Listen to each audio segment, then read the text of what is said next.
नमस्कार दोस्तों, साथियों, आज की यह कहानी जो हम आपको सुनाने जा रहे हैं, जिसका नाम है प्रभु श्री राम और हनुमान जी की एक कहानी। दोस्तों, कहानी को ध्यानपूर्वक पूरा सुनिए। अगर कहानी पसंद आए तो कहानी को एक प्यारा सा लाइक करके, साथ ही हमारे YouTube चैनल कथा संचार को भी सब्सक्राइब करके बेल बटन को अवश्य दबाएं। तो चलिए कहानी को शुरू करते हैं। किसी ने बड़े कमाल की बात कही है कि आस्था की असली परीक्षा तब होती है जब हम प्रभु से मांगे और हमें ना मिले, लेकिन तब भी हमारे हृदय से प्रभु के लिए धन्यवाद निकले। एक बड़ा छोटा सा प्रसंग है प्रभु श्री राम जी का। प्रभु श्री राम का दरबार लगा हुआ था। हनुमान जी भक्ति में, सेवा में इतने व्यस्त थे कि उन्हें ध्यान नहीं रहा कि प्रभु ज्ञानी जो गुरु जी हैं, वशिष्ठ जी वो दरबार में पधारे। उन्होंने सम्मान नहीं किया गुरु वशिष्ठ जी का, और इस बात से गुरु वशिष्ठ क्रोधित हो गए। प्रभु श्री राम के पास गए और जा करके कहने लगे कि राम, आपको दंड देना होगा जिसने मेरा अपमान किया है। राम जी कहने लगे कि बताइए किसको दंड देना होगा।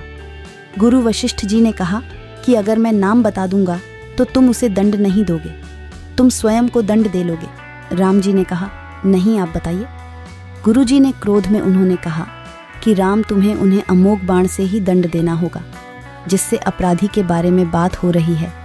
राम जी ने कहा आप बताइए ना, कौन है अपराधी। जब गुरु वशिष्ठ जी को लगा कि अब तो राम जी तैयार हो गए दंड देने के लिए, तो उन्होंने कहा कि उस अपराधी का नाम हनुमान है जिसने मेरा सम्मान नहीं किया। प्रभु श्री राम ने गुरु जी को कह दिया था, गुरु जी की आज्ञा थी तो उन्होंने माना। उन्होंने कहा कि ठीक कल संध्या सरयू के तट पर हनुमान को मैं अमोघ बाण से दंड दूंगा। अमोघ बाण जो कि सबसे शक्तिशाली है। हनुमान जी ने जब ये सुना तो बहुत चिंतित हुए। अपने घर गए माता अंजनी ने देखा कि जो पुत्र है वह बहुत चिंता में है, तो पूछा। हनुमान जी ने बताया कि माँ, मुझे वैसे तो ब्रह्मांड में कोई हरा नहीं सकता, मार नहीं सकता, लेकिन प्रभु श्री राम अपने बाण से मुझे दंड देने जा रहे। अब सब समाप्त होने वाला है। माता अंजनी ने जब सुना कि पवन पुत्र जो है वो चिंता में है, पवन सुत हनुमान अतुलित बल धामा, जिनका जो बल है वो जिसकी तुलना नहीं की जा सकती है, तो माता अंजनी ने उन्हें याद दिलाया कि बेटा याद करो, मुझे भगवान शिव जी ने एक मंत्र दिया जो मैंने तुम्हें जन्म के समय गुट्टी में पिलाया। जिस मंत्र के बल पर तुम्हारा प्रताप पूरा विश्व जानता है, उस मंत्र का नाम है राम। तुम जाओ सरयू तट पर और अभी से राम राम जपना शुरू कर दो। हनुमान जी ने कहा जो आ गया माता, और जा करके सरयू किनारे राम राम मंत्र का जाप करने लगे। अगली संख्या में प्रभु अपने दरबार के साथ में वहां पधारे और अमोघ बाण से, जैसे की बात हुई थी, गुरु जी का आदेश था, वो आज्ञा मानने के लिए अमोघ बाण चलाया, लेकिन हनुमान जी पर उसका कोई असर नहीं हुआ।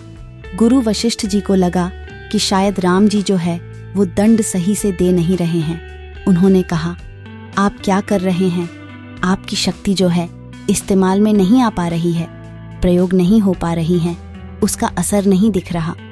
तो राम जी ने कहा कि हनुमान जी एक मंत्र का जाप कर रहे हैं और उसी की वजह से अमोघ बाण भी असर नहीं दिखा रहा।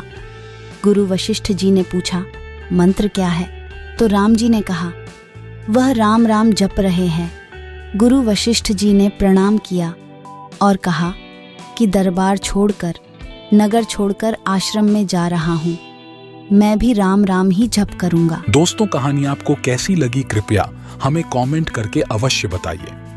कहानी को लास्ट तक देखने के लिए धन्यवाद।